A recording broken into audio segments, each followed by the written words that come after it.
extranjeros de la UNAM. Le damos la más cordial bienvenida a todos los que están acá, a quienes nos acompañan en la señal que se transmite vía YouTube y a quienes verán posteriormente este video o a quienes gusten después verlo de nueva cuenta.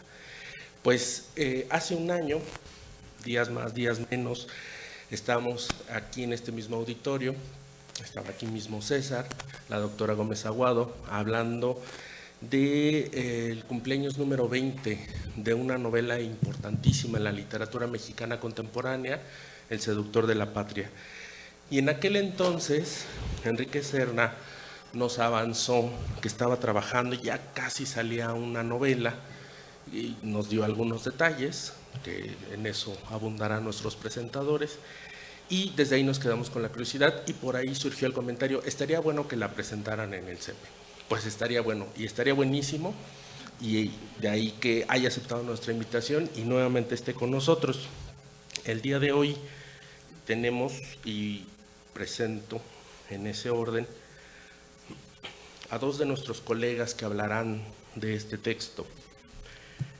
Primero, y los presento a ambos antes de darles la palabra, José Roberto Gallegos Tellez Rojo, licenciado en Historia con estudios de maestría por la Facultad de Filosofía y Letras de la UNAM.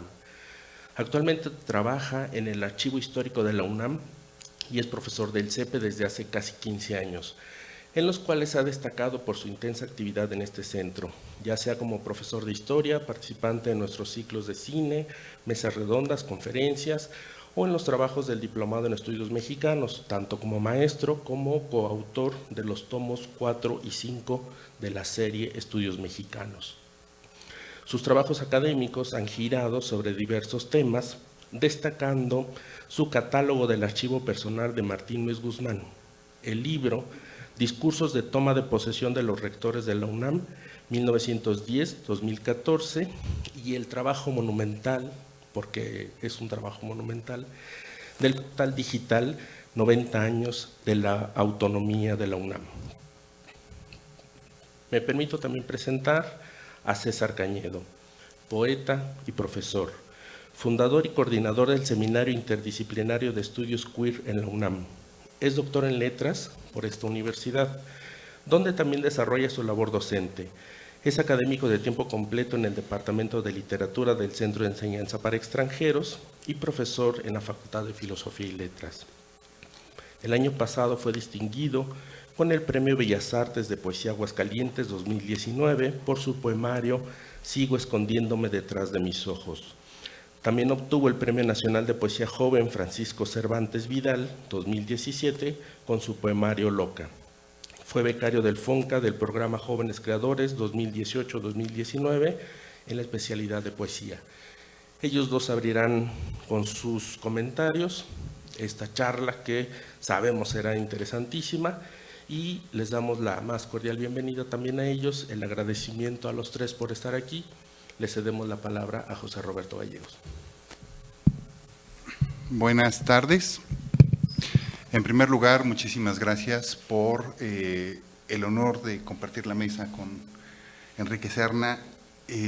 Muchas gracias por la invitación a Jorge, al CEPE, a las autoridades del CEPE. Bueno, José Revueltas decía que las cosas en México primero tenían que escribirse como novela y luego tenían que hacerse como historia. Él decía que hay algunos temas que son demasiado complejos, demasiado escabrosos, con múltiples aristas, y que en ese sentido, pues la historia tenía que llegar después de la novela, que comenzara a abrir, a entender, a hacer entender estas realidades. Y en ese sentido, él decía que la tarea de México era la novela. Uno lo puede confirmar cuando analiza la historia de la guerrilla. Las primeras obras importantes sobre la guerrilla son de Aguilar Camín, de Montemayor, y solo después de que aparecen esas novelas y otras que después seguirán, puede comenzarse a hacer historia de la guerrilla en México. Creo que en ese sentido lo que esta novela hace es justamente seguir esta línea.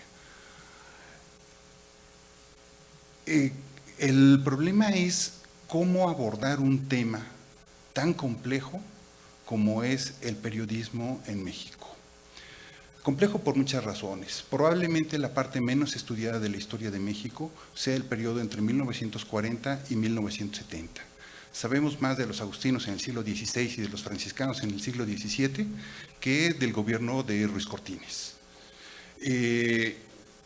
Tenemos mucho más claro cómo funcionó la economía en el siglo XIX, y eso que faltan muchas cosas por hacer, que cómo funcionó realmente durante el desarrollo estabilizador. Entonces, en ese sentido, es muy complicado entrarle a un problema tan complejo, tan poco conocido, con tan pocas fuentes, entre comillas, de historiadores profesionales. Y creo que, en particular para el periodismo, estamos en el ABC. Hay enormes huecos, hay faltantes muy importantes. Yo, por azares del destino, ahora estoy trabajando en el siglo XIX, y cuando yo busco una buena biografía del editor del Monitor Republicano, no hay. Y entonces nos encontramos con una novela que nos abre los ojos sobre la complejidad del periodismo mexicano entre los años 40 y 70.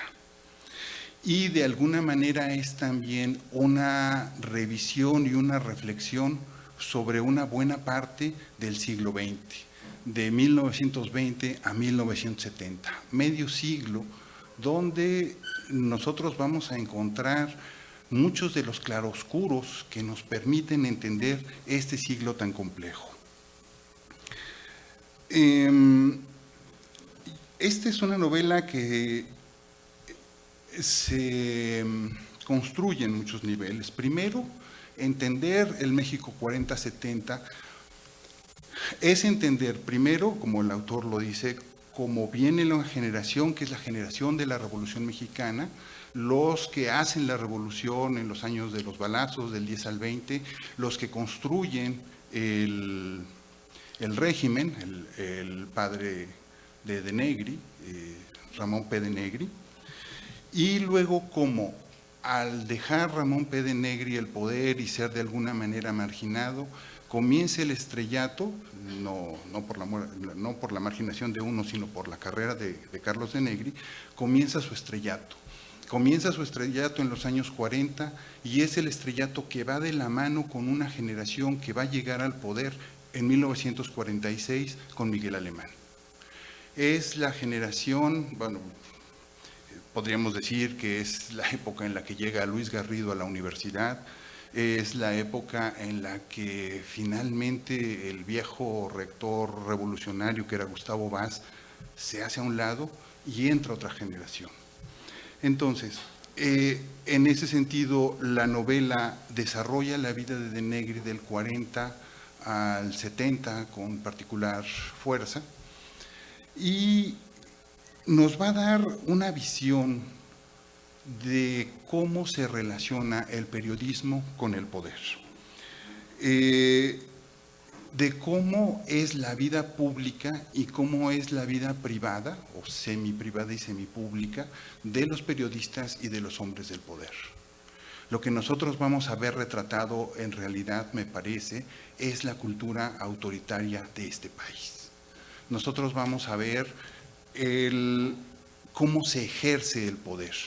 Cómo se ejerce el poder desde los hombres del poder, los funcionarios públicos. Vamos a ver cómo se ejerce el poder desde la esfera del periodismo, pero también vamos a ver cómo se ejerce el poder desde la esfera básica de la sociedad, que es la familia. En ese sentido, la cultura autoritaria que el autor refleja con unas tintas a veces extremadamente recargadas, es como el hombre del poder le lame las botas al poderoso y aplasta al de abajo. Pero además con pelos y señales, con toda la brutalidad del ejercicio del poder. Es francamente, en ese sentido, a veces muy horrorosa la novela, ¿no?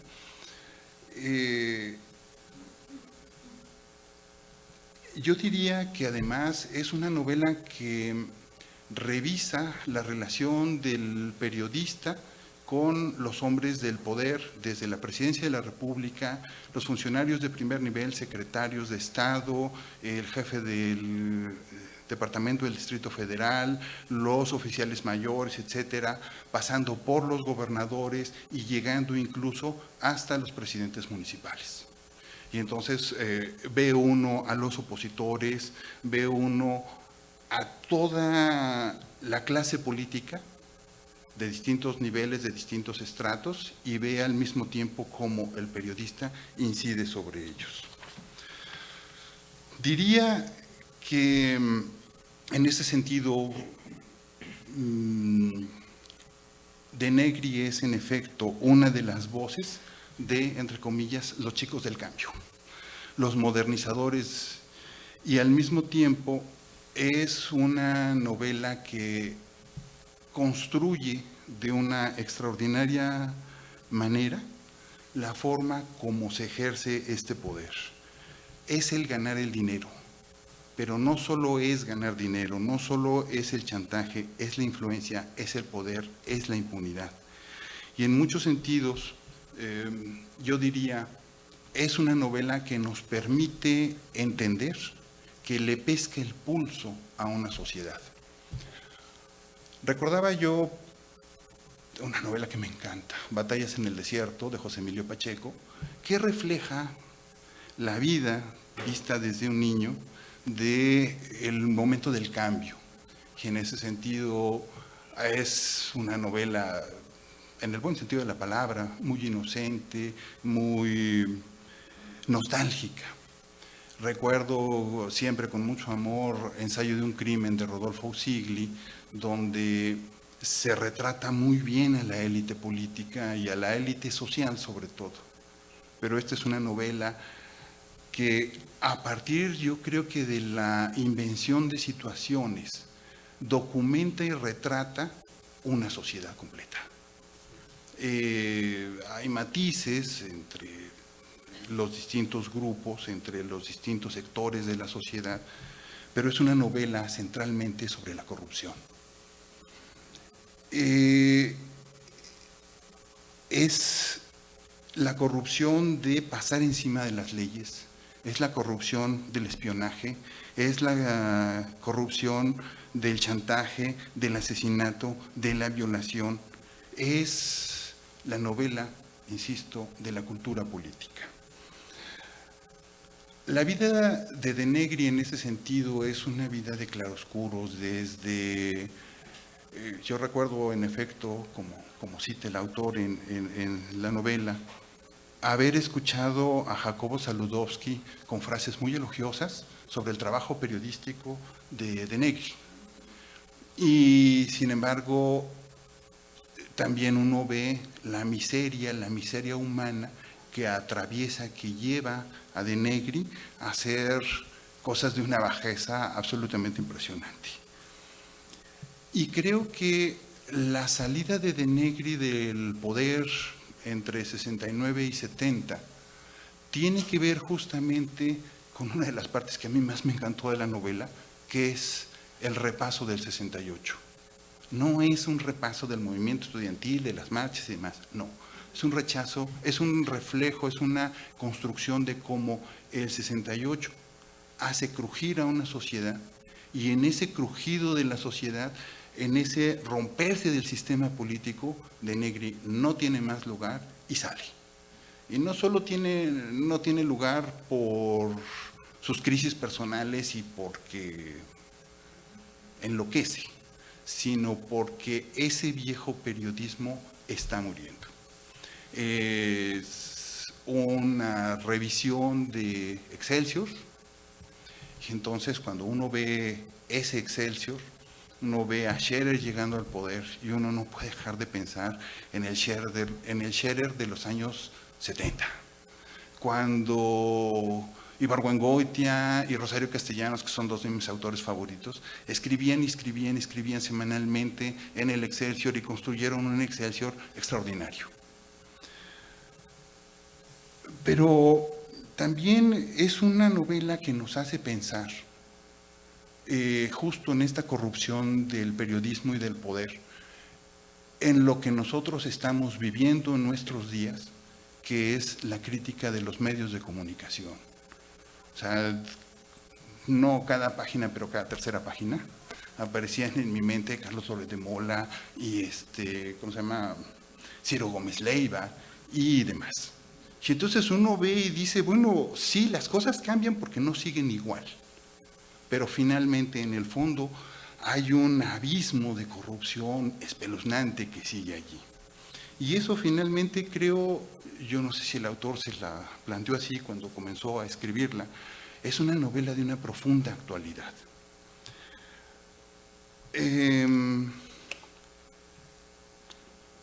Diría, además, que esta novela a mí me ayudó mucho a armar y a articular muchos elementos dispersos que conocía yo de la prensa del 40 al 70. El trabajo de Ernesto Julio Teissier, pero muy especialmente el trabajo periodístico de Martín Luis Guzmán en Tiempo, semanario de Vida y Verdad. Y que era una corrupción espeluznante. O sea, un día el sujeto no recibe el cheque para apoyar la campaña de López Mateos, y ahí va uno de curioso, ¿verdad? Revisa el periódico, en la revista, y ni una sola nota sobre la campaña. A la siguiente semana, oh sorpresa, doble cheque. Digo, porque ahí están los papeles, ¿no? Digo, no habla al tanteo. Llega en un momento dado el encargado de los talleres gráficos de La Nación y le dice, oiga, don, nos debe 6 meses de edición de la revista, por favor, pague, ¿no? Y entonces, ¿qué hace Martín Luis Guzmán? Va inmediatamente con el secretario de Gobernación y le dice, oiga, se están quejando de que me están cobrando 6 meses de la revista. Y a continuación le perdonan 2 años que debía de la edición de la revista. Entonces, es ese medio corrupto que uno no alcanzaba, que uno podía percibir, pero que no estaba articulado. Y esta novela lo articula. Ahora, yo diría que además eso nos pone, a mí como historiador me pone en la necesidad de tomar con más cuidado la prensa como fuente de investigación. Ahora, yo creo que además hay una reflexión que es extremadamente brutal y de una extremada actualidad, que es la reflexión sobre las mujeres. La manera como de Negri y los periodistas y los hombres del poder tratan a las mujeres es absolutamente aterradora. Las mujeres son para violarlas, para cogérselas. Las mujeres no merecen respeto, las mujeres no merecen ningún lugar en los puestos públicos. Es una mera casualidad, literalmente es una mera casualidad. Estaba yo trabajando, me toca en la chamba revisar expedientes para describirlos de un fondo de la universidad. Y me tocó una serie muy aburrida que se llama Relaciones con Organismos Internacionales. Y entonces la directora de Organismos Internacionales de Relaciones Exteriores mandaba información. Yo dije, qué chistoso que esta mujer está allí, y me llamó la atención la firma, porque era con una letra así chiquitita, como de 6 puntos, micro, y muy cuadradita. Y entonces la busco, María Elena Telles, y yo, sorpresa, es la segunda esposa de Negri. Y entonces entendí, cuando vi las fotografías de la mujer, de María Elena Telles, entendí lo que la novela retrataba, la manera tan brutal como denegre y la trata, y el sacrificio tan enorme que tiene que hacer María Elena Telles para sobrevivir en la diplomacia mexicana, y la manera como le hicieron pedazos, el sistema en general. En ese sentido yo diría, lo que nosotros estamos viendo, las quejas que vemos de las feministas, manipulaciones más o manipulaciones menos, el hecho es real. El abuso contra las mujeres es real, la marginación es real, los asesinatos son reales. A mí lo que de pronto me parece, que es absolutamente terrible, es que estos comportamientos que retrata el autor sobre la mujer y que eran propios de la élite, ahora son abusos que ejerce la sociedad contra las mujeres. Y entonces la novela termina teniendo una actualidad extraordinaria, porque lo que nos deja ver es una etapa fundamental de cómo la mujer fue sometida por el régimen, no por el poder político estrictamente, sino por cómo ese poder político articula y construye a la familia a través de los medios de comunicación y a través de la cultura, de los valores morales que el Estado promueve. En ese sentido, yo debo decir que en muchas ocasiones tenía yo ganas de mandar el libro así, guácatelas, no lo soporto. Claro que no iba yo a tirar mi tableta, porque yo leí el libro en tableta, ¿verdad? Pero ciertamente es un libro que uno no puede dejar de leer. Es un libro donde el horror está tratado de una manera tal que, más allá de lo terrible que resulta, uno quiere seguir leyendo para terminar de entender, para terminar de seguir lo que el autor tiene que decirnos.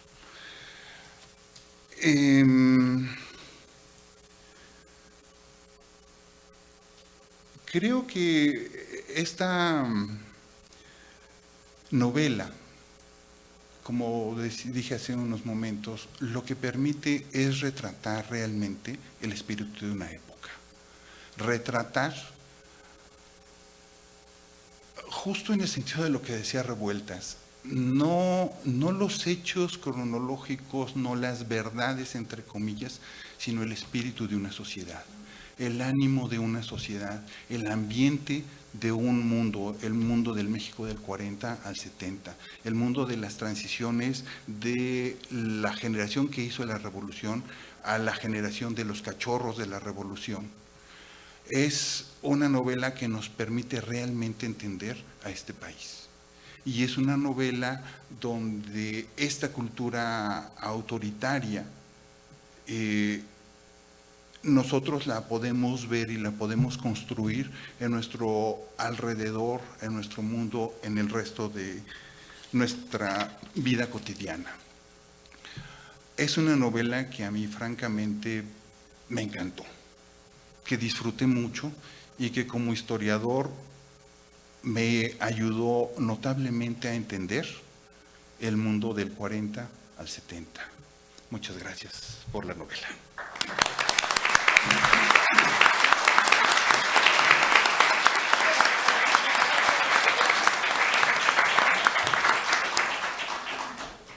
Muchas gracias. A continuación, César Cañedo. Gracias, buenas tardes tengan todos ustedes. Estoy muy contento de estar aquí, muy agradecido con Jorge por invitarme y pues por compartir mesa con José Roberto y con Enrique Serna, a quien ya aquí mismo me he declarado admirador, fan, seguidor de sus novelas, ¿no?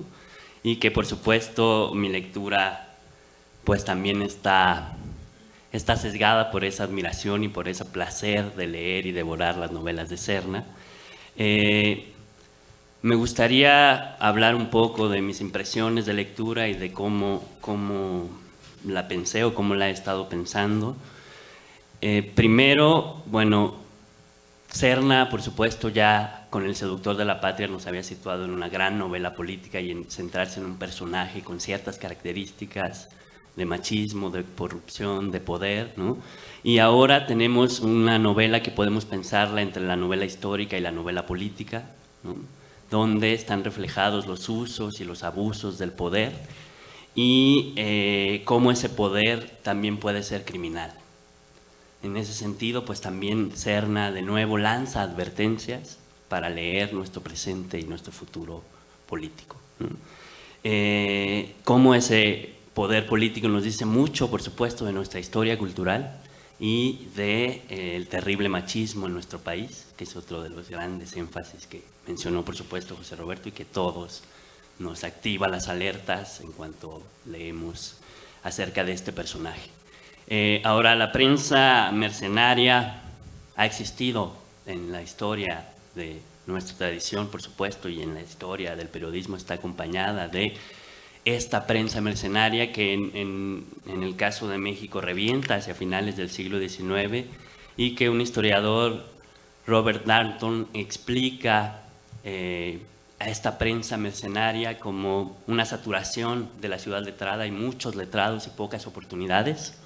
Entonces los escritores no tienen trabajo, no tienen posibilidades y empiezan a venderse, ¿no?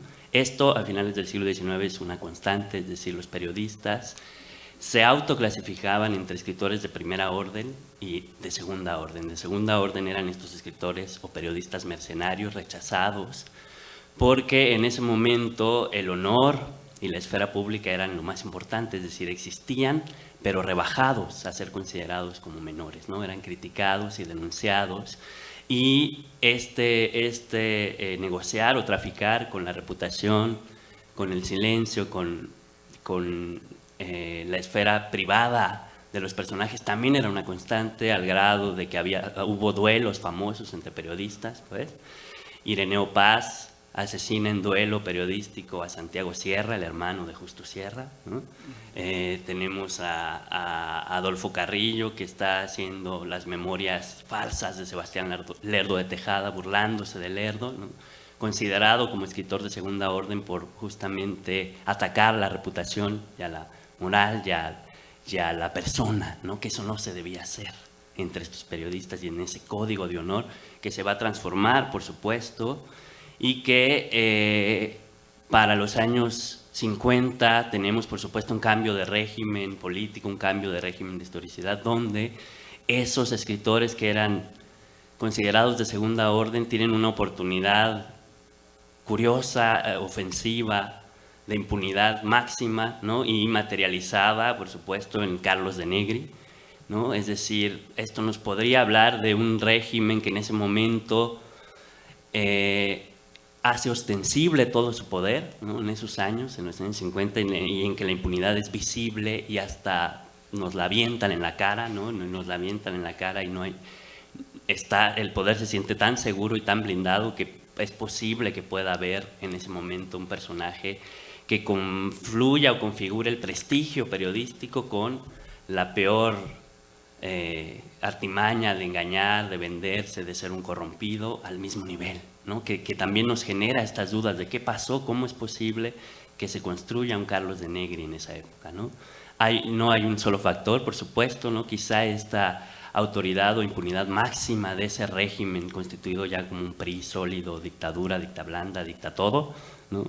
Permitió la existencia en ese momento de un Carlos de Negri que no va a durar mucho, por otro lado tampoco, ¿no? esta imagen, pero que es interesante pensar en esos factores que hacen o que permiten que en México exista un de Negri, ¿no? Con altísima reputación y con altísima impunidad y con todas las cochinadas que leímos o que van a leer y que se van a enterar de las que es capaz, es decir, es capaz de todo, como el poder, ¿no? En ese momento. Y bueno, pensemos que ahora en estas reflexiones que también lanza José Roberto y que uno siempre lanza, ¿no? ¿Dónde están? ¿A dónde se fueron los de Negri? Porque los que hemos trabajado con las opresiones, con la violencia del poder, sabemos que eso no desaparece, sino que se desplaza, ¿no? Cambia sus formas, sus modos, se fueron a la televisión quizá, ¿no? Con estos cambios se fueron a Twitter, se fueron a los boots, es decir, ya no se necesita una persona, ¿no? Que encarne ese poder, que encarne esa impunidad, sino que se viralizó, se difuminó, no sé, son preguntas que por supuesto no hay una respuesta, pero que también es importante pensarlas, ¿no? Y volviendo a la construcción de este personaje con una parte construida con datos, con hechos, es decir, de Negri existió y todo el mundo sabemos su leyenda negra y hay como una serie de palimpsestos o elementos recurrentes sobre su biografía que son las que aprovecha Serna, además de, por supuesto, una extensa investigación periodística, una investigación de entrevistar a sus gente cercana para saber o ahondar más sobre este personaje, ¿no? Ahora, este personaje, Carlos de Negri, empezó como escritor fantasma de Salvador Novo, ¿no?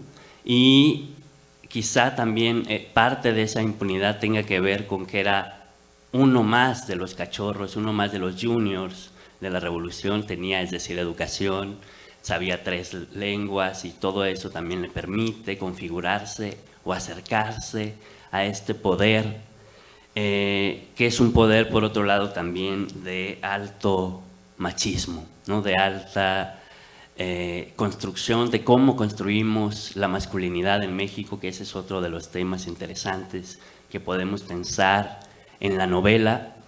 De Negri lo acepta, o es aceptado quizá por el poder, porque lo ven como un igual, ¿no? con los mismos modelos de aspiración. Ahora también pensemos en otro factor, en esos años la vida gringa en los años 50 se impone como modelo de vida deseable, entonces muchos mecanismos de modernización, de modernidad se importan de Estados Unidos, incluyendo las prácticas periodísticas, ¿no?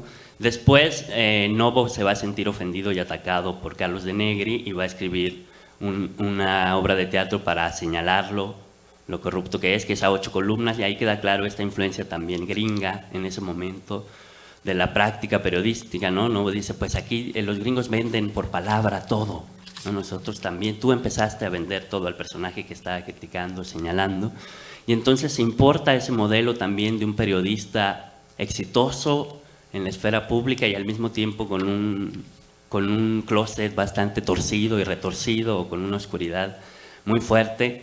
Pero lo interesante también en el caso de México es por qué recae en un solo hombre, ¿no? Es decir, por qué es Carlos de Negri en quien recae y no se reparte ese poder. Digo, pensemos quizá en la simulación del poder político que una novela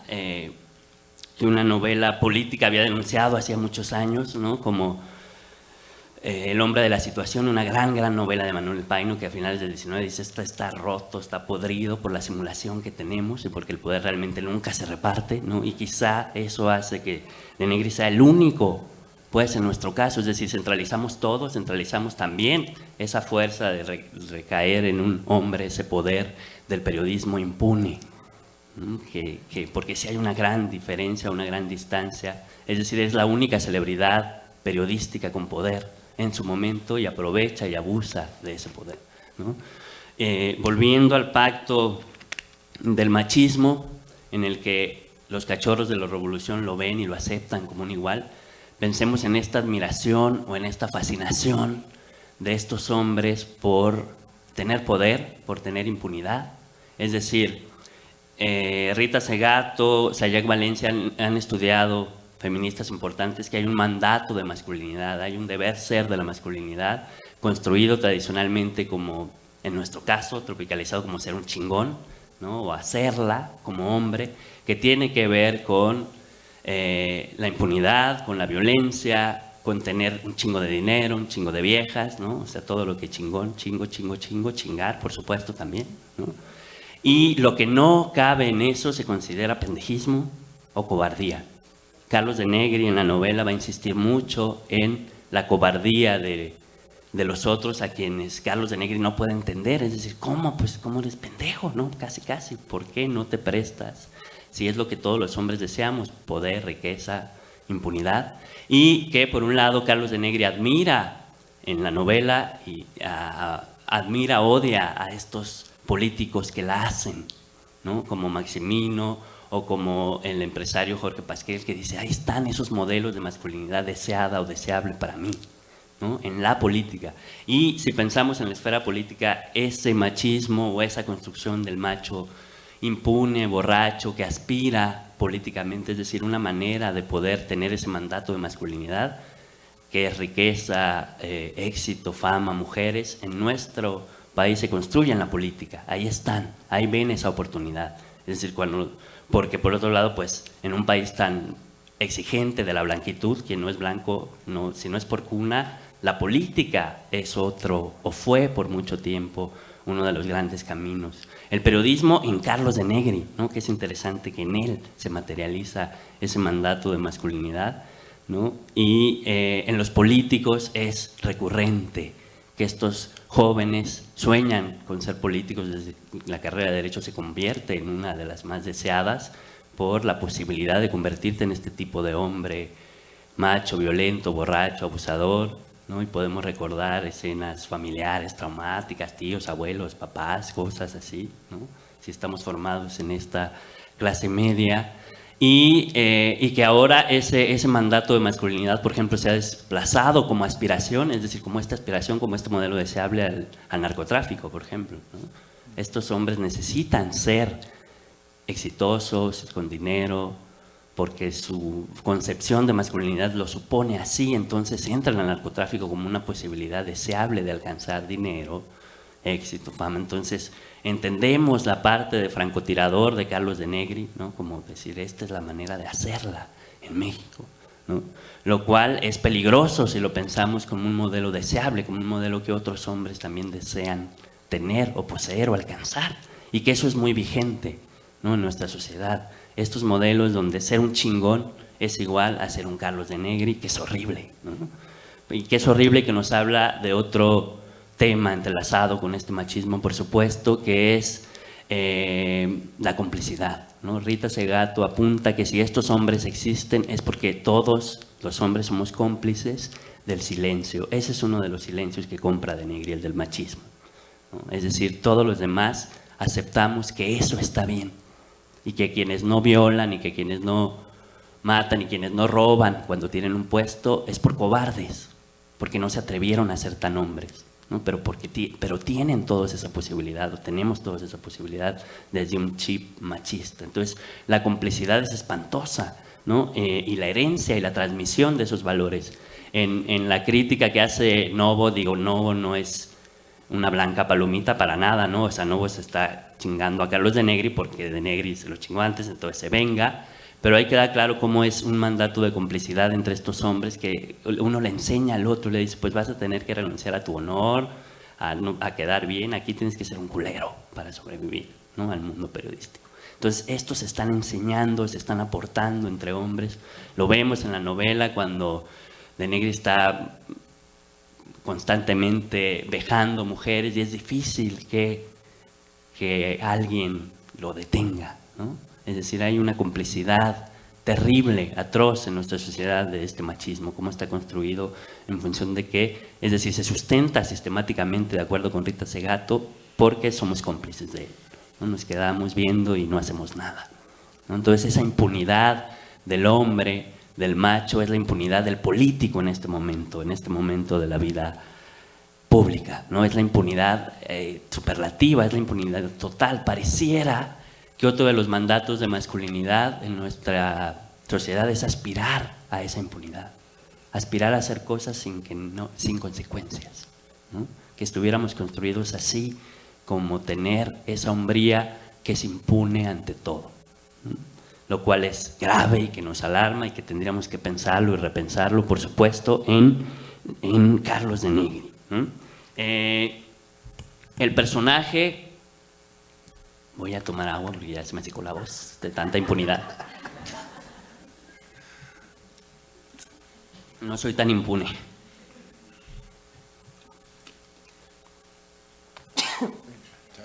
Salud. Entonces, triunfar contra caer en el fracaso, que paradójicamente es ser un hombre honrado, callado, tímido, inocente, ¿no? Eso no debe ser un hombre en México. Triunfar, hacerle chingar, violar y corromper todo. Entonces, el personaje de Negri en la novela de Serna, pues tenemos este conflicto también de, por un lado es visceral, terrible, horrible, ¿no? Y claro que nos debe causar rechazo. Y a mí me interesa también ver cómo Serna nos lo pone completamente degradado, ¿no? Y cómo lo va degradando aún más. A este macho lo vemos vomitado, ensuciado, con mierda, miado, es decir, una serie de actitudes corporales que también hablan de esa degradación interna del personaje, justo pienso como una contención a causar cualquier tipo de simpatía o empatía, ¿no? Quienes los leamos desde ese machismo, de decir, no, pues esto no está bien, ¿no? De verdad, es una porquería, ¿no? Porque esa porquería de Negri también la vamos a ver con disfunción eréctil, que no se le para, que se viene muy rápido, es decir, toda esta degradación, todo este, y algo interesante de este macho es que no se da cuenta, ¿no? Es decir, el autoengaño de la política, del político y del macho como construcción subjetiva es muy, muy interesante. El macho no sabe cuándo parar, cuándo caducó, cuándo acabó su momento. De Negri creía que iba a ser impune todo el tiempo y su autoimagen y su autoconstrucción tiene que ver con un profeta, un heraldo, es decir, que el poder sí le servía, pero que no estaba subordinado a él, que él iba más allá del poder, ¿no?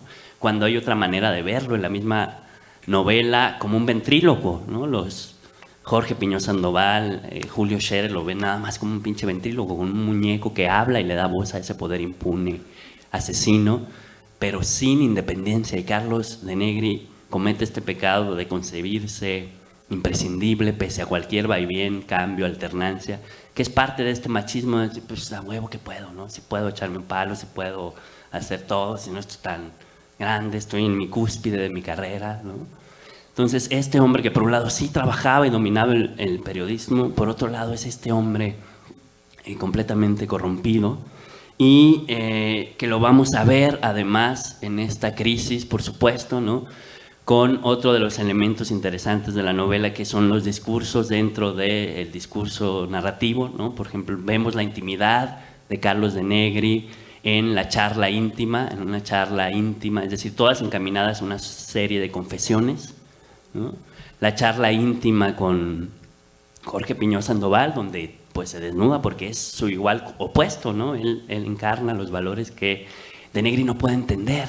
De Negri lo ve como un pendejo, como un agachado, como un cobarde, ¿no? Y está este diálogo íntimo. Tenemos unas escenas maravillosas hacia el final de la confesión, literalmente la confesión con el cura, ¿no? Que es un recurso melodramático potente, ¿no? Porque el Carlos de Negri es cuando saca todo lo que tiene que sacar, pobrecito, ¿no? Cuánto ha sufrido. Y el psicoanálisis, que es interesante esta reticencia del macho al psicoanálisis, ¿no? Que sí va al psicoanálisis, y ahí el discurso de Negri pues actúa como macho, no, yo no confío en el psicoanálisis, y abandona la terapia, y dice no. Es decir, al confesor sí, porque llorar, ¿no? Con Dios, llorar, pedirle perdón, pero un ejercicio de autoexamen profundo de Negri no lo va a aguantar y no lo va a soportar, ¿no? Es así que es atroz y es una enseñanza para todas, ¿no? Que es una escena que me cimbró cuando, pues, por supuesto, las promesas del PRI, las promesas del poder de voy a cambiar, ¿no? Reset, tiempo nuevo, cambio, ya soy otro. Lo hace de Negri en la esfera privada, y a la mujer, a la última, le dice que ya cambió y que va a volver a ir al psicoanalista, y finge una llamada. Que es horrible, ¿no? La mentira. Ahí me cimbró, por supuesto. Me acordé de mi ex y dije, a huevo estaban mintiendo cuando finge la llamada con el psicoanalista. Y dije, no puede ser, no le crean a nadie, a ninguno. Todos son machos de lo peor. Y la confesión, la charla íntima, complementada con notas que de Negri sí escribió, ¿no? La miscelánea periodística que aparece también ahí muy bien. Y otras escenas interesantes, pues, con este afán de Serna, de desmontar nuestros mitos políticos, periodísticos e intelectuales, ¿no? También fue como enterarte que nuestros papás pueden tener sexo cuando sale Alfonso Reyes en un burdel, ¿no? Esas imágenes que uno dice, ay, Dios mío, está desmontando los mitos con los que crecimos, la comunidad letrada, como monolitos intocables, ¿no? Y como me traumé, pues les voy a compartir el trauma. Miren, aquí está. Sí. En el trayecto a su mesa, de Negri saludó efusivamente al líder sindical Fidel Velázquez, agasajado por una china de enormes caderas, y a don Alfonso Reyes, que tenía sentada en las piernas una rubia en baby doll negro, a quien recitaba al oído la égloga tercera de Garcilaso. Y dice, no, así no lo quería ver, ¿no? Y en otra escena donde está Vasconcelos y Alfonso Reyes ya viéndole los senos a la mujer de Negri en una comida todo el tiempo así, ¿no? Y dice, pues claro, sí, uno los tiene como monolitos, pero pues eran viejos mañosos también. Entonces, este desmontaje, pues, de nuestros mitos, más allá de esa risa que siempre nos da Serna, una risa que nos duele, porque nos habla profundamente de nuestra mexicanidad, de nuestra masculinidad, este desmontaje es importante, ¿no? Cómo llegó un Carlos de Negri, cómo la aspiración de muchos hombres en la política tienen que ver con la impunidad y cómo nuestros monolitos no lo son y no lo deben ser, ¿no? En un ejercicio democrático y en un ejercicio de pensamiento crítico que siempre está en las novelas de Serna y a quien le agradezco, pues, El vendedor de silencio.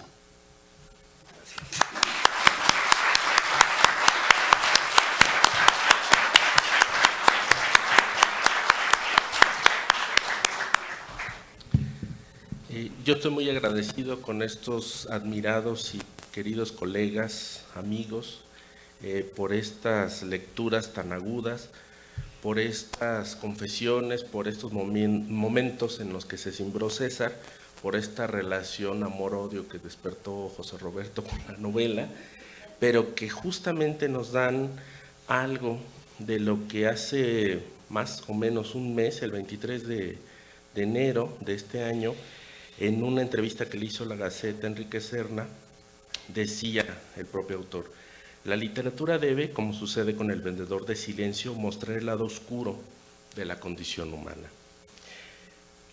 Aquí van algunos datos de nuestro invitado. Estudió letras hispánicas en la UNAM.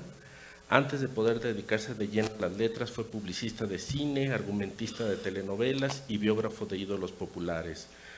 Ha publicado las novelas Señorita México, Uno soñaba que era rey, El miedo a los animales, El seductor de la patria, que obtuvo el premio Mazatlán de literatura, Ángeles del abismo, premio de narrativa Colima, Fruta verde, La sangre erguida, tuvo el premio Antoine Artaud, y La doble vida de Jesús. Sus cuentos, reunidos en los libros Amores de segunda mano, El orgasmógrafo y La ternura caníbal, figuran en las principales antologías de cuento mexicano publicadas dentro y fuera del país.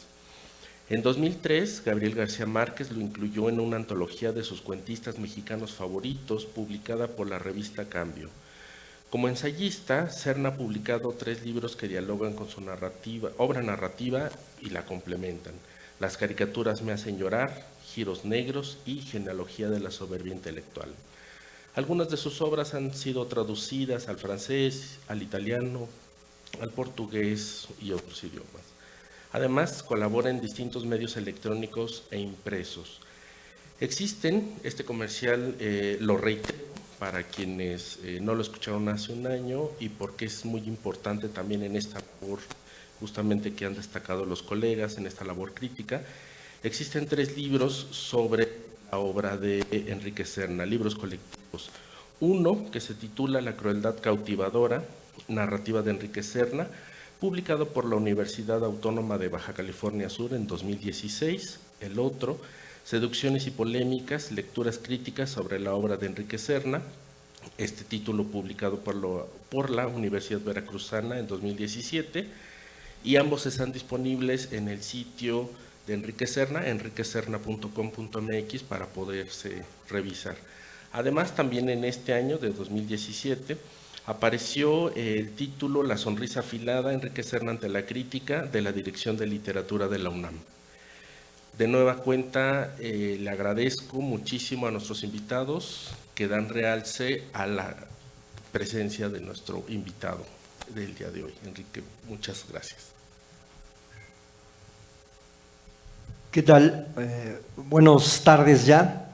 Le agradezco muchísimo a Jorge Muñoz y a las autoridades del CEPE que me hayan vuelto a invitar a hablar con ustedes ahora de mi nueva novela, El vendedor de silencio, que tiene muchos puntos de contacto con El seductor de la patria, de la cual les hablé hace un año.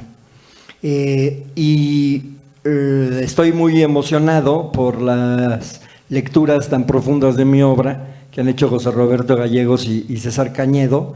José Roberto desde el punto de vista de un historiador y César desde el punto de vista de un escritor, uno enfocándose a la reconstrucción, digamos, de la época, y el otro a la esencia, al análisis literario de este libro, ¿no? Yo voy a ser breve porque más que hablar yo, quisiera tener un diálogo con ustedes, con los que quieren intervenir, para comentar o preguntar algo tanto de este libro como de otras obras mías, ¿no? Decía José Roberto que, según Revueltas, en México primero se escriben las historias en el canon de la novela y luego ya se escriben los libros de historia, ¿no? Es curioso que ocurra esto porque debería de ser al revés, ¿no? Primero que hubiera un intento por fijar una verdad objetiva y después ya que vinieran los novelistas a contarla desde un punto de vista más subjetivo. Pero como esto no siempre puede ocurrir, ¿no? En este caso a mí lo que me ocurrió es que yo fui el primero que escribía sobre Carlos de Negri y entonces tuve que improvisarme un poco como historiador para averiguar secretos del personaje que no estaban en ninguna parte, ¿no? Entonces, lo que más me atrajo a mí de Carlos de Negri desde hace unos 25 años, que fue cuando leí algunas anécdotas suyas contadas por sus contemporáneos, es que ahí había una leyenda negra, que estaba esperando o que pedía a gritos que viniera un novelista a contarla, ¿no? Porque yo creo, como los románticos alemanes, que las leyendas son o deberían ser la materia prima de la literatura, porque cuando ya se hizo una leyenda sobre un personaje, es porque hay algo que a la gente en general le llama poderosamente la atención, o porque se trata de una figura emblemática, ¿no? del tiempo que le tocó vivir. Y creo que eso es material para la novela, porque la novela lo que busca es mostrar cómo se entrelaza la esfera pública. Le daba una impunidad absoluta porque él era un tipo que se hacía un escándalo en un centro nocturno, una balacera, por ejemplo, y llegaba a la delegación. En cuanto él hacía un par de llamadas, salía libre y hasta lo escoltaban a su casa los policías. De modo que era un intocable, ¿no?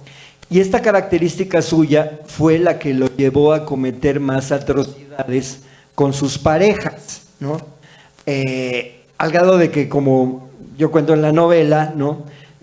Cuando su última esposa trató varias veces de huir porque ya no soportaba la vida con él, ¿no? Las policías de México y de otros estados le ayudaban a él a localizarlas para que no tuvieran escapatoria, ¿no? Entonces, y esto fue lo que llevó a esa mujer a un punto de desesperación tan terrible para llevarla a asesinarlo finalmente, ¿no? Entonces, había esta característica del personaje, pero además había otra que a mí me lo hacía interesante desde el punto de vista novelístico, ¿no?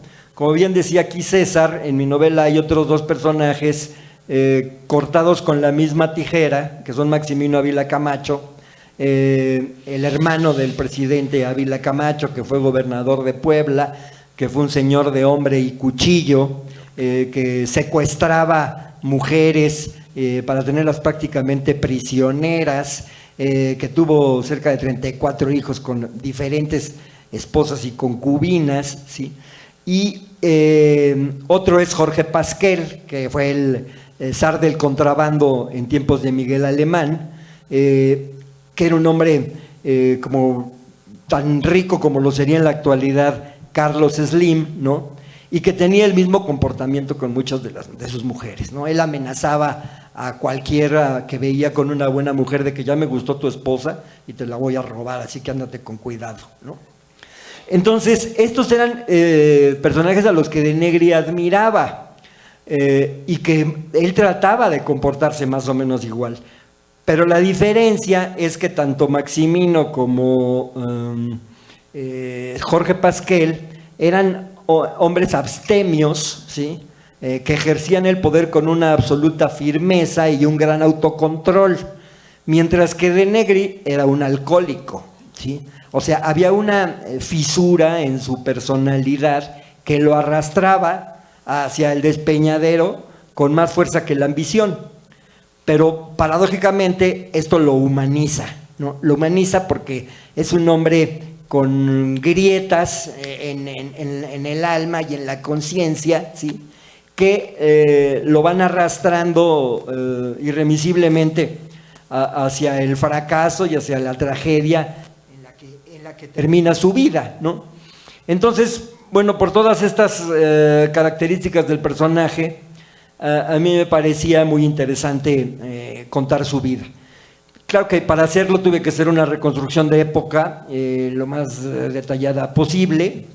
Ahí narrar cómo fue el proceso degenerativo de un régimen político que llegó al poder a balazos, que creó un partido monolítico y que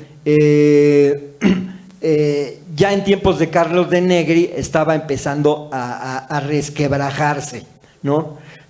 Por desgracia ese resquebrajamiento todavía tomó más de 30 años, ¿no? Y en la actualidad yo creo que todavía estamos padeciendo las consecuencias de que ese proceso degenerativo no se hubiera frenado antes y no hubiera empezado una regeneración, porque lo que estamos padeciendo en la actualidad es, digamos, la autodestrucción del Estado desde adentro, ¿no?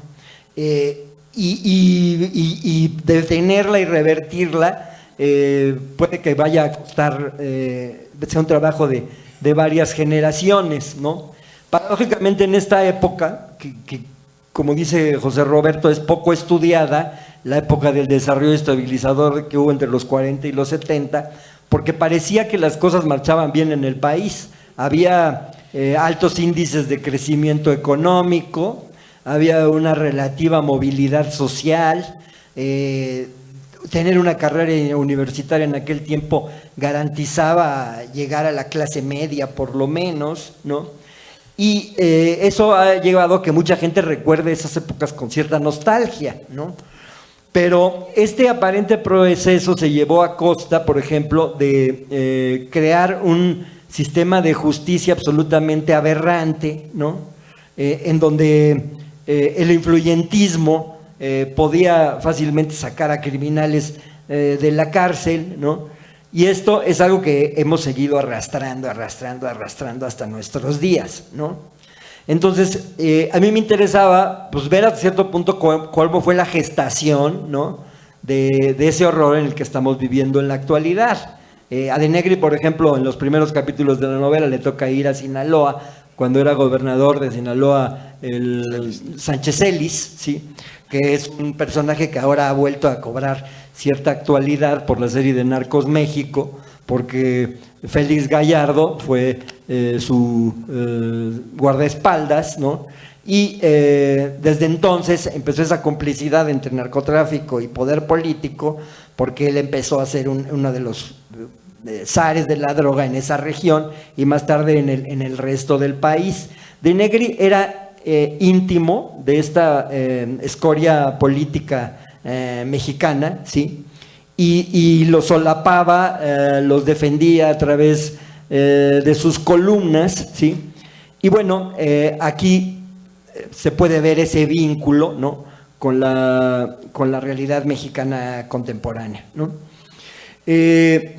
Ahora, otro aspecto de este personaje, en efecto, como dice César Cañedo, ¿no? En la mentalidad de Negri se puede percibir, creo que con bastante claridad, ese mandato de la masculinidad exacerbada o mandato machista, del cual han hablado algunas teóricas actuales del feminismo, ¿no? Pero yo quise mostrar en mi novela otro aspecto de esa misoginia patológica, que es la que conduce al hombre a la autodestrucción, ¿no? Porque aunque las mujeres sean las principales víctimas del machismo, ¿no?, creo que llevado los extremos en los que los llevó De Negri también destruyen al propio macho, ¿no? Porque yo creo que el machismo es a cierto punto una incapacidad de amar, porque el macho tiende a ver las relaciones amorosas como relaciones de poder, quién domina a quién. Entonces, como en el amor hay que entregarse, digamos que hay que ceder un poco de soberanía, porque de lo contrario ninguna pareja puede sobrevivir, ¿sí? Un macho, en el momento en que siente que ya está perdiendo poder dentro de la pareja, reacciona de una manera violenta. En el caso de Negri, reaccionaba a patadas, a golpes, a puñetazos, etc. Cuando vislumbraba apenas un pequeño conato de rebeldía por parte de sus parejas, ¿no? Ahora, paradójicamente, a él le toca, ya en los años 60, los albores del feminismo, ¿no? Ya previamente él había tenido una esposa, a la cual ya mencionó José Roberto, que se llamaba María Emilia Telles Benoit, que fue la primera diplomática mexicana que alcanzó grandes puestos en la Secretaría de Relaciones Exteriores, ¿no?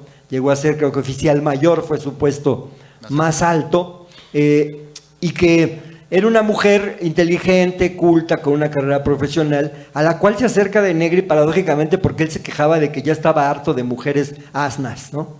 Y de que necesitaba una mujer de su nivel intelectual. Pero lo que ocurre es que con esa mujer de su nivel intelectual no puede durar arriba de 6 meses, precisamente porque él no quería, ni por ningún asomo, una relación de igualdad con sus parejas, ¿no? Y luego en los 60s, que es cuando vienen los albores del feminismo, pues ya les resulta, le sale una mujer del norte, ¿no? Que ya sabemos que las mujeres del norte tienen un carácter fuerte, bravío, etcétera, con la que se encuentra con la horma de su zapato, porque finalmente esa mujer es la que va a acabar asesinándolo.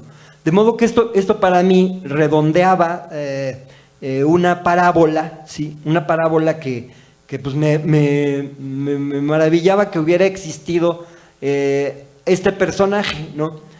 Y eso fue lo que a mí me llevó a escribirla. Fue difícil en algunos momentos porque pues para darle vida a un personaje de ficción o de la vida real, los escritores tenemos que compenetrarnos emocionalmente con él. Y yo al principio sentía un fuerte rechazo hacia él, ¿no? Y no veía cómo involucrarme a ese grado. Por fortuna, y sobre todo cuando está escribiendo diálogos, porque al escribir diálogos es cuando uno tiene que caracterizar a un personaje por medio del habla, ¿sí? Y entonces ahí me di cuenta de que había una línea, que era la línea del transgresor cínico, ¿sí? Con la que yo podía ir construyendo a ese personaje. Porque yo creo que alguien como De Negri fundamenta, digamos, sus convicciones en la certeza de que todos los demás son igual de canallas que él, ¿sí?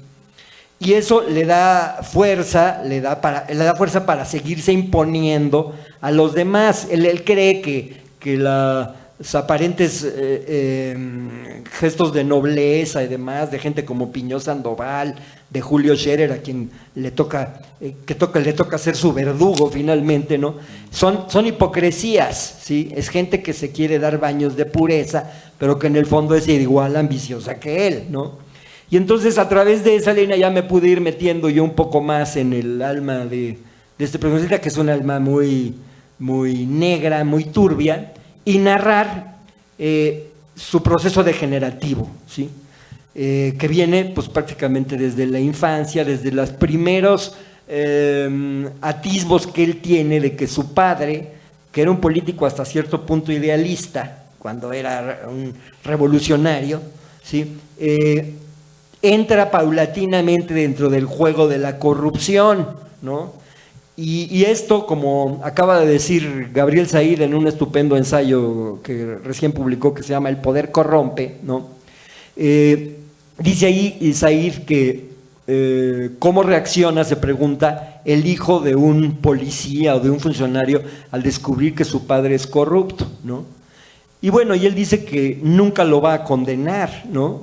Que va a admirarlo porque finalmente tuvo que prestarse a esas cosas para sacar adelante a la familia, y entonces eso va creando una tolerancia, digamos, social y complacencia ante la corrupción, que es el espíritu, digamos, de la época en que vivió Carlos de Negri, ¿sí?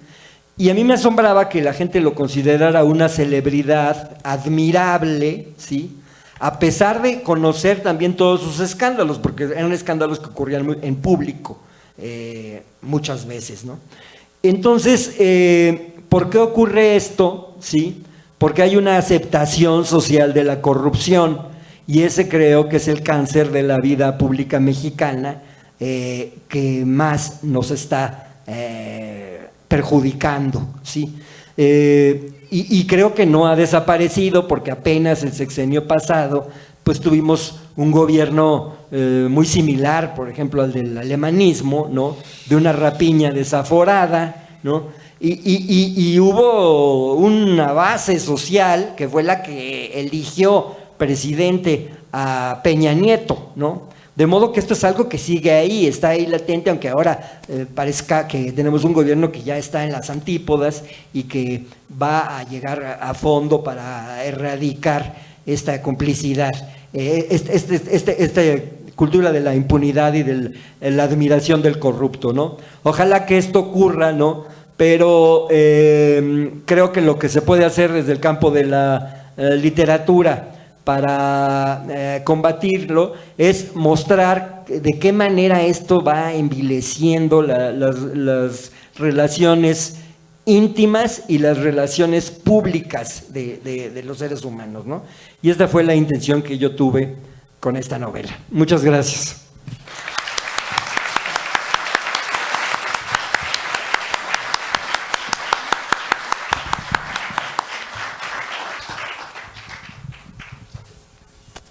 Bien, muchas gracias. Ya tenemos 2 manos levantadas. No alcancé a ver el orden porque luego creo que hay empate, pero bueno, entre los 2 caballeros que decidan, y después de este lado, por favor, si son tan amables. Ante todo, felicitación a la mesa. Realmente es un placer estar acá. Una de las líneas que me llamó la atención de la novela es que coincido con José Roberto que es totalmente actual, pero una de las líneas que me llamó la atención es esta del reportero. Si el reportero nace más o menos a finales del siglo XIX y se vuelve toda una línea en el periodismo, la razón de ser del reportero es la nota, y entonces de ahí genera rápidamente en amarillismo con todo el periodismo de Hearst y su influencia en el periodismo en general. Y ese afán de la nota es el que lleva a los reporteros a competir entre ellos por sacar la nota. Yo me cuestionaba con esta línea en la novela de lo que está pasando ahora, por ejemplo. Si la nota, en términos generales, la da el presidente todos los días en la mañana, los reporteros están muy enojados porque ya no tienen manera de sacar la nota. Entonces, lo que yo me ponía a pensar es que si no deberíamos cuestionar realmente toda una línea de cierto periodismo, que uno de los máximos exponentes es precisamente Carlos de Negri. Yo quiero felicitar al autor porque la novela verdaderamente es extraordinaria, no se puede uno despegar de ella. A veces yo me despertaba y volvía a meterme a leer hasta que ya me ganaba el sueño, ¿no? Pero y para terminar y no extenderme, una felicitación nuevamente al autor y al CEPE. Gracias. Muchas gracias. No sé si quieren que comente algo. Bueno, miren, tienes razón que el periodismo ha cambiado muchísimo, ¿no? Sobre todo por la existencia del Internet y de las redes sociales, ¿no? Que eso, pues es un arma de doble filo, ¿no? Como ya lo hemos visto, porque probablemente gracias a las redes sociales llegó Trump a la presidencia, ¿no? De modo que no podemos tampoco celebrarlo, pero creo que le ha quitado poder a las televisoras, a los propios periódicos, y ahora resulta mucho más difícil manipular la información, centralizarla como pasaba en ese tiempo, ¿no? A De Negri todavía le toca una época en que los periódicos son el principal medio de información, porque aunque ya empezaba el radio y la televisión, durante los primeros años de la televisión, los noticieros se dedicaban a leer boletines oficiales, duraban 15 minutos, de hecho eran parte de los propios periódicos, porque había el noticiero Excelsior, por ejemplo, ¿no? En los años 50 y 60, etcétera. Entonces, la opinión pública todavía la formaban esos periódicos, ¿no? Entonces, eso permitía que el reportero estrella y el columnista estrella del periódico más leído, que era el Excelsior en aquel tiempo, ¿no?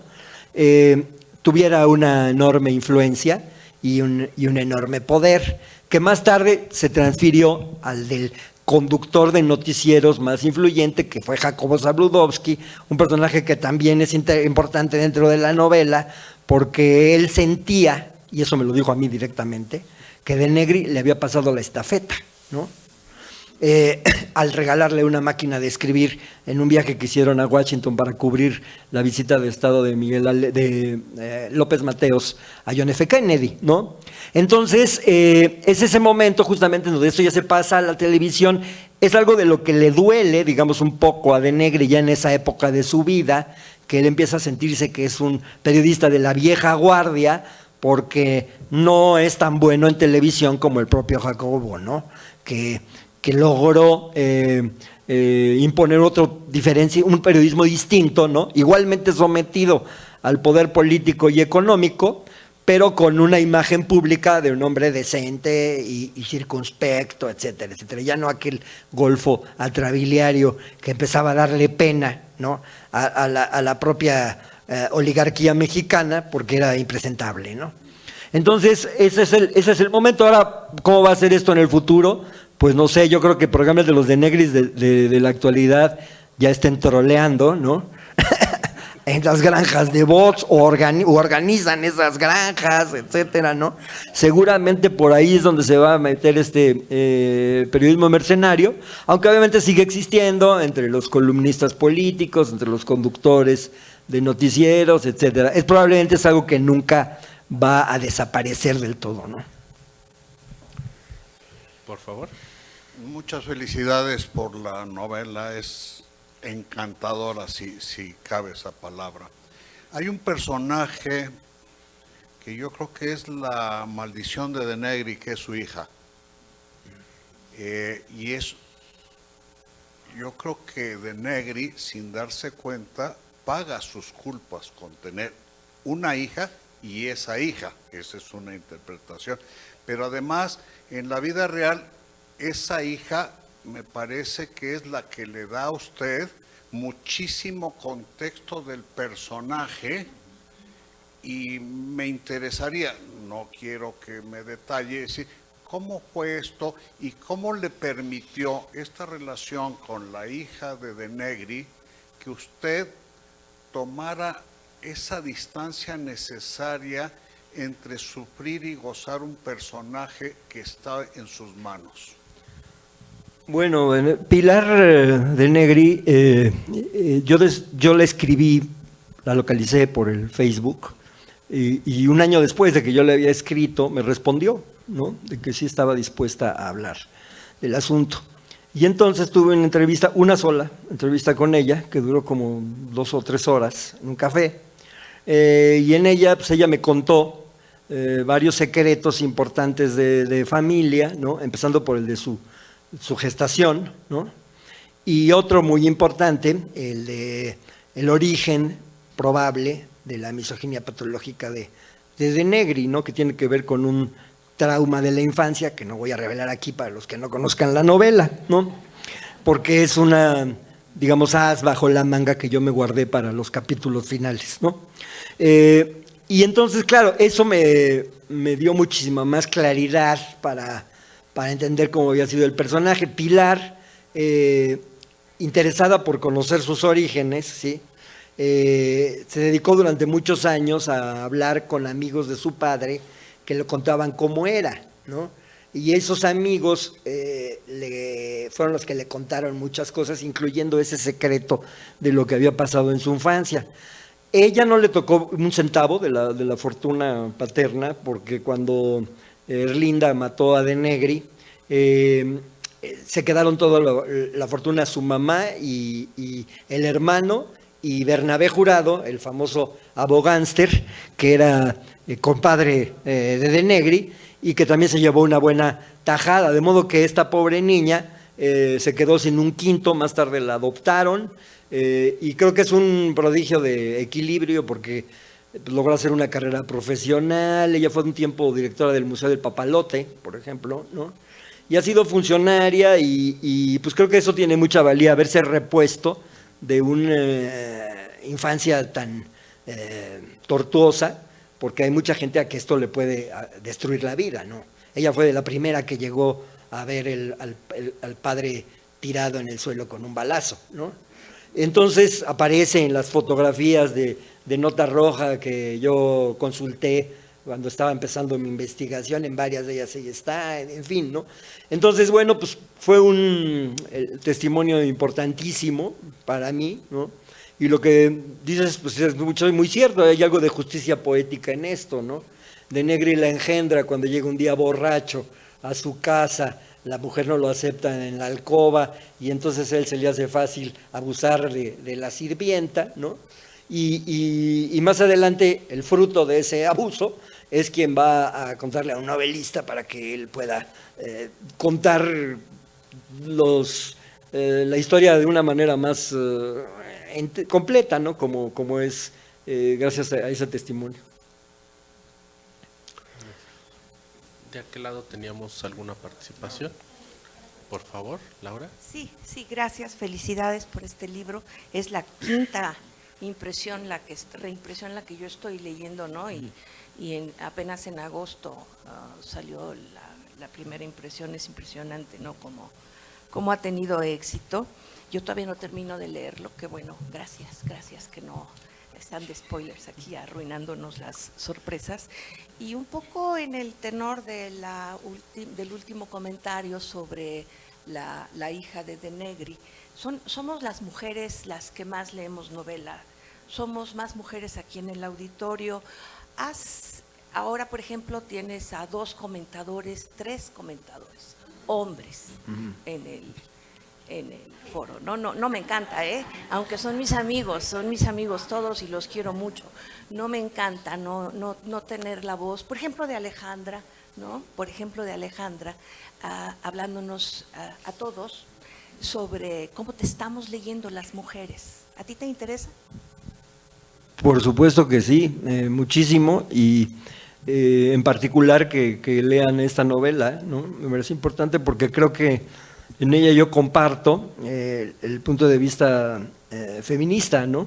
Que yo creo que es fundamental para cualquier novelista, ¿no? Porque la historia generalmente le da una importancia mayor al poder económico y político, ¿no? Cuando habla de los hombres públicos, ¿no? Pero la novela se tiene que meter a retratar también la intimidad, ¿no? Y ese creo que es el enfoque femenino de la historia de los hombres públicos, ¿no? A mí siempre me ha asombrado, por ejemplo, que las mujeres a los 20 minutos de conocerse ya se hayan confesado hasta cómo va su vida sexual, ¿no? Cosa que con los hombres pueden pasar 20 años sin que dos, sobre todo los heterosexuales más cerrados, por supuesto, no se cuentan esas cosas, ¿no? y existe una especie como de tribunal de la virilidad que pesa sobre ellos, de modo que ellos jamás van a poder decir que tuvieron disfunción eréctil. No, eso no le pasa nunca a ninguno de ellos. Entonces, eso hace que los hombres nunca puedan tener verdaderas catarsis, ¿no? Probablemente eso explica también en gran parte el alcoholismo masculino, ¿no? Porque solo después de beberse 10 tequilas ya empiezan a sincerarse un poco, ¿no? Y con grandes dificultades, ¿no? Entonces, digamos que esa visión de Negri a través de las mujeres, aunque mi novela ocurre dentro de su propia conciencia, ¿no? Pero finalmente ellas son antagonistas en algunos momentos, ¿no? Tienen una visión crítica bastante afilada, ¿no? Sobre el tipo con el que están lidiando, que se muestra en la novela en los diálogos, ¿no? Y bueno, yo creo que también para un novelista el desdoblamiento, el crear personajes femeninos, en esta novela no los hay, no son protagónicos, pero en otras de mis obras sí, ¿no? Es una aventura creativa y psicológica muy interesante, ¿no? Porque pues yo creo que como decía Jung, ¿no? Todos los seres humanos tenemos un componente masculino y femenino, ¿no? El animus y el ánima, ¿no? Y entonces cuando el hombre deja que aflore su ánima, que es el componente femenino de su personalidad, se logra conocer mejor a sí mismo y logra conocer mejor el mundo en que vive, ¿no? Entonces, pues de eso se trata también la creación literaria. Sí, bueno, primero felicitarlo y felicitar a las autoridades del CEPE por el tino de haber invitado a este escritor y a este libro. Y yo le haría una pregunta. Hablando de leyendas, ¿usted no ha pensado y qué opinión le merece la personalidad y la relación del periodismo, puede ser la literatura y la política de un personaje como José Pagés Yergo? Sería toda la pregunta y felicitaciones a las autoridades del YEPES, a los comentaristas y a usted mismo. Bueno, leí mucho cuando era joven la revista Siempre. Yo la compraba por el suplemento cultural que hacía Carlos Monsiváis y que dirigía Carlos Monsiváis, pero de pasada me leía el resto de las páginas cafés, ¿no? Que era curioso porque allí empecé a darme cuenta de esta venalidad periodística que había en México, ¿no? Porque cuando uno leía los artículos de Margarita Michelena, por ejemplo, de Mauricio González Garza, me da cuenta de que ellos escribían entre líneas, escribían lo interesante para entenderlos era descifrar quién les había pagado el artículo, qué persona de la clase política. Entonces fue una larga época de la vida periodística mexicana en donde solo una minoría de privilegiados y de insiders, digamos, podían saber quién había pagado qué artículos, etcétera, y qué cosas estaban en juego. El resto de los lectores, ingenuamente, pensaban que esa era la opinión de Margarita Michelena o de Mauricio González Garza, ¿no? Entonces, bueno, yo creo que Pagés Yergo fue un periodista que trataba de mantener una cierta dignidad en su trato con el poder, ¿no? Y que en algunos momentos le dio asilo, digamos, en este caso a los que venían saliendo de Novedades, ¿no? Porque el suplemento de la cultura en México había empezado en el Novedades y en el año 62, cuando el gobierno se molestó por una crónica de Carlos Fuentes sobre el asesinato de Rubén Jaramillo, ¿no? Entonces los expulsaron del periódico y los recibió Pagés, ¿no? Entonces, bueno, tuvo esos gestos de solidaridad con sus compañeros, ¿no? Pero básicamente creo que fue un periodista que le hacía el juego al régimen, ¿no? Muchas gracias.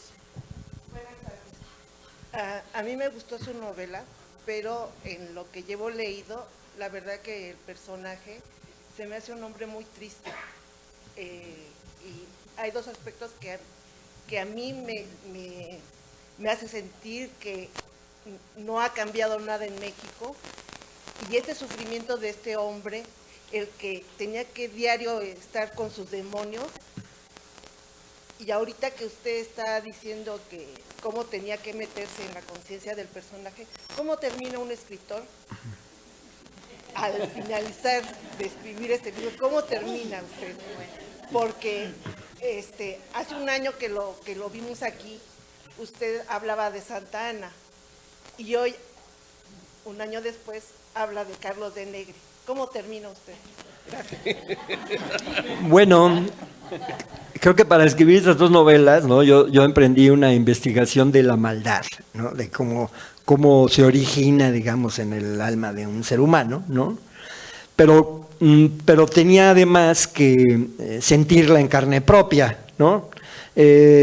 Y esto ya es más bien un proceso como parecido al de los actores que siguen el método de Stanislavski y que van entrando en un personaje, pero ese personaje también te perturba, lógicamente, ¿no? Porque te hace daño, ¿no? O sea, a mí realmente sí me llegó a oscurecer demasiado, a veces en algunos momentos, mi visión de la existencia, ¿no? El tratar de infundirle vida a De Negri, ¿no? Pero bueno, creo que ahí está el desafío para los novelistas, ¿no? El desafío más interesante, ¿no? Que lograr que un personaje pues empiece a tener vida propia, ¿no? Y bueno, lo bueno es que ya cuando iba avanzando me daba cuenta de que yo ya sentía cómo era este personaje, ¿no? Me enojaba cuando él se enojaba, esas explosiones de odio contra las mujeres, yo trataba de llevarlas paulatinamente, digamos, para ver qué pequeño detalle de la vida cotidiana iba disparándolo hacia esta furia destructiva, ¿no? Porque yo creo que la trama de una novela o de un cuento, ¿no? Depende mucho de hacer una concatenación de causas y efectos, ¿sí? Este pequeño detallito me lleva a esto, me lleva a esto, me lleva a esto, y luego acabo en esto, ¿no?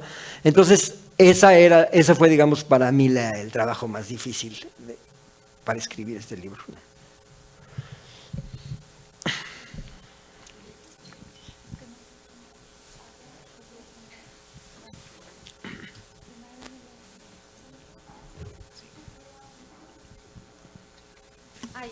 Bueno, aparte de felicitarlo por su libro, yo venía leyendo y de repente me topo en la página 311, cuando toca lo de Rafael Corrales, es que es mi tío. Y entonces dije, ay Dios, o sea, dije, ¿cómo apareció aquí mi tío? Y hasta le dije a mi mamá, porque mi mamá compramos entre las dos la novela.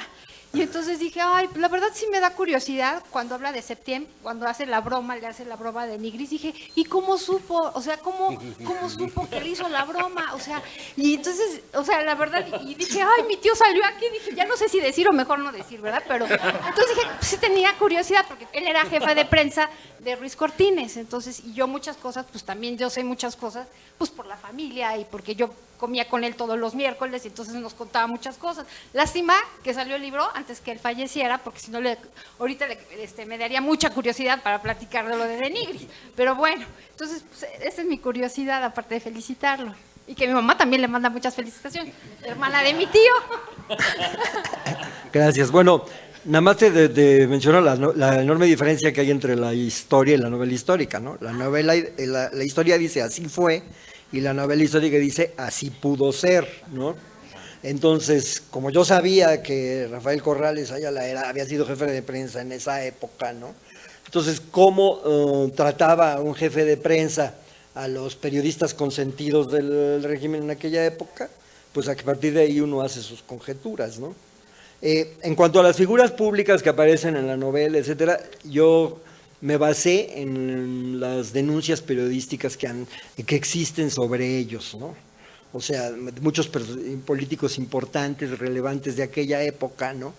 Que pues, todos quedaron impunes, muchos de los que fueron personajes corruptos, como varios gobernadores que yo saco en esta novela, ¿no? Pero no quedaron impunes ante la historia, ¿no? Porque constan sus hechos, consta su enriquecimiento ilícito, etcétera. De modo que en eso yo no inventé nada, ¿no? Pero traté también de no denigrar a los que fueron honestos, porque a pesar de que estuviera tan podrido el gobierno mexicano, hubo funcionarios limpios en esa época, ¿no? También. Felicidades por el libro y quería preguntar ¿qué personajes serían las antípodas de Negri en la novela? Y siendo que acabas de decir que la mayoría de los personajes existieron, creo yo, estas antípodas en la vida real, en ese momento, ¿realmente tuvieron un contraste significativo con de Negri? Sí, en la vida real. Sí, absolutamente, porque de Negri nunca se imaginó, ¿no?, que un muchacho que llegó de Office Boy al Excelsior, cuando él era ya un reportero estrella, ¿no?, iba a ir escalando puestos, y que ese muchacho además empezó a sorprender a todos los que estaban a su alrededor porque no aceptaba los embutes, no recogía los sobres que le daban a todos los reporteros de la época, y llega luego a convertirse en director del Excelsior en el momento en que él está en su derrumbe profesional y anímico, ¿no? Y que además ese periodista, que es Julio Scherer, es el que se va a encargar de darle la puntilla, excluyéndolo de las páginas del diario, ¿no?, que fue uno de los descubrimientos que yo hice en mi investigación al ver que en el segundo semestre del 69 de Negri ya había desaparecido del periódico, ¿no? Entonces creo que ahí hay una relación muy clara, ¿no? Y la otra, con otro que es el antagonista dentro del mundillo periodístico, es la que tuvo con Jorge Piñó Sandoval, porque Jorge Piñó Sandoval era miembro de ese buró fantasma de los reporteros que abastecían de información a Salvador Novo, cuando él tenía una columna que se llamaba La Semana Pasada en la revista Mañana, ¿sí?, que ahora están todas esas crónicas de Novo en el libro La vida en México en el periodo presidencial de Lázaro Cárdenas, que les recomiendo muchísimo que las lean, porque Novo era un cronista extraordinario, ¿no? Y es una delicia leer no solo ese, sino todos los tomos de La vida en México en diferentes sexenios, ¿no?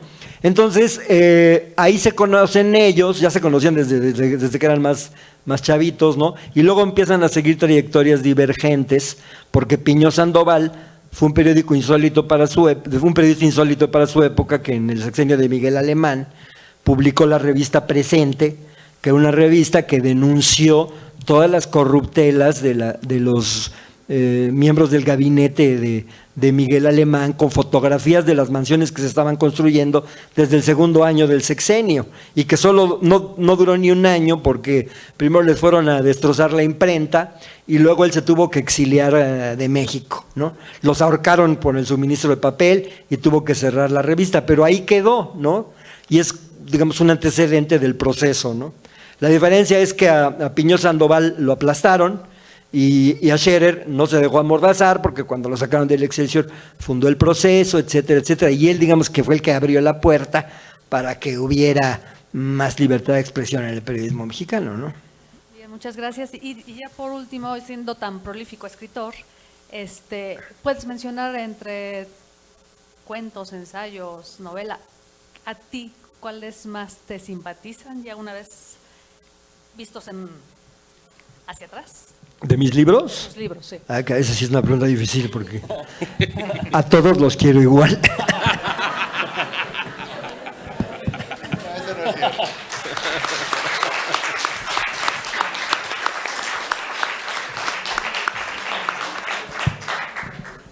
Bueno, si no hay alguna otra participación, bueno, todavía tenemos acá alguna participación, por favor, Alejandra. En lo que llega el micrófono, he de decir que Alejandra fue la que se acordó que Enrique había dicho, estoy por preparar este texto, entonces fungió como recordatorio de, lo dijo, hay que invitarlo, entonces también Buenas el agradecimiento. Bueno, yo estoy muy, me gustó mucho su presentación, los felicito. Soy una lectora principiante de Serna y para mí sus textos, o lo que he leído, me parecen textos muy engañosos. Esto no es no es una crítica. ¿Engañosos en qué sentido? En el sentido de que ya se ha mencionado, o podemos decir los lectores, que se leen fácilmente. Son unos textos que manejan un lenguaje muy fluido, un lenguaje que el lector no encuentra mucha complicación, pero la agudeza que tiene el lector al presentar estas obras, tanto cuento como novela, es muy profundo. Yo cuando lo leo me pregunto, ¿cómo le hace? ¿Cómo le hace para reflejar también esta realidad mexicana que estamos viviendo? La realidad, a mí me gusta mucho la realidad que refleja de pareja. Esta relación entre hombre y mujer, donde hay una confrontación, donde hay una lucha, que es una simulación, realmente esta confrontación es una simulación, un autoengaño de cómo se vive en pareja a veces, que se cree que, bueno, las parejas mexicanas nos queremos ver como que todo va bien, aquí no pasa nada, pero en realidad uno se enfrenta grandes batallas o se dan grandes batallas en esta intimidad, ¿no? Y él lo muestra de una manera muy sencilla y a la vez muy aguda. Por eso digo que sus textos me parecen engañosos, pero en este sentido. Yo sí tenía, y quisiera que me explicara un poquito, sobre todo en Ternura Caníbal, que es donde se muestra esta relación de parejas. Nos está mostrando, nos está hablando de parejas de intelectuales, de parejas de la clase media, de cómo es esta relación hombre-mujer. Ahí es donde se da la simulación y de alguna manera la mujer se autoengaña, como ya mencionaba con algún personaje de esta novela, y que no me explique cómo logra construir esa fidelidad, yo diría, a la realidad.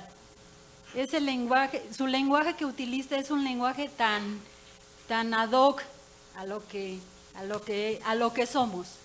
Cuando lo leí yo me dije, pues es que de otra manera, pero de la misma, nos está reflejando lo que dice Octavio Paz en su obra sobre la forma de ser del mexicano. Cuando él nos expresa, es lo mismo puesto de diferente manera.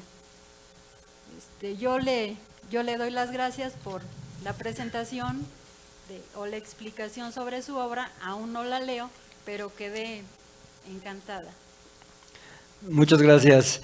Mira, lo que dices en cuanto a el estilo engañoso mío, yo creo que hay dos maneras de ver la dificultad en la literatura, ¿no? Generalmente lo que se concibe como narrativa difícil es la narrativa que es difícil para los lectores, ¿sí? Pero facilitarle el trabajo al lector también puede ser muy difícil para el escritor, ¿no? Porque te obliga a emplear un lenguaje transparente y cristalino, ¿no? Y a exponer con precisión las ideas de manera que te puedan seguir así, ¿no? Y a tratar además de que sea una lectura placentera, ¿no? Eso es lo que yo he intentado, más o menos a partir de mi primer libro de cuentos, Amores de segunda mano, ¿no? Y en cuanto a que, pues, cómo construir los personajes, yo creo que la principal interés que yo tengo cuando escribo un cuento o una novela es meterme en el alma de mi protagonista desde las primeras líneas, ¿no? Porque creo que la manera de atrapar al lector es convencerlo de que el personaje está vivo, ¿no? Y supedito el estilo, o sea, los recursos literarios a ese fin, ¿no? O sea, yo empleo bastante el coloquialismo, el estilo indirecto libre, a veces de ahí paso al monólogo interior, etcétera, ¿no? Porque eso es lo que me permite acercarme más al personaje, ¿no? Y también aspiro, como lo han hecho los novelistas realistas desde Flaubert hasta la fecha, ¿sí?, a desaparecer detrás de mis narraciones, a no ocupar el primer plano. ¿Qué, perdón? No, porque voy a tardar mucho más para escribir otro libro. Agradecemos de nueva cuenta a Enrique Serna y nos invitan a la lectura o a la relectura con sus apuntes. Y por supuesto a ustedes. Las invitamos a que estén pendientes de las actividades que durante todo este año se van a tener aquí en este auditorio y en el CEPE. Les agradecemos a quienes nos siguieron en línea. Muchas gracias. Buenas tardes.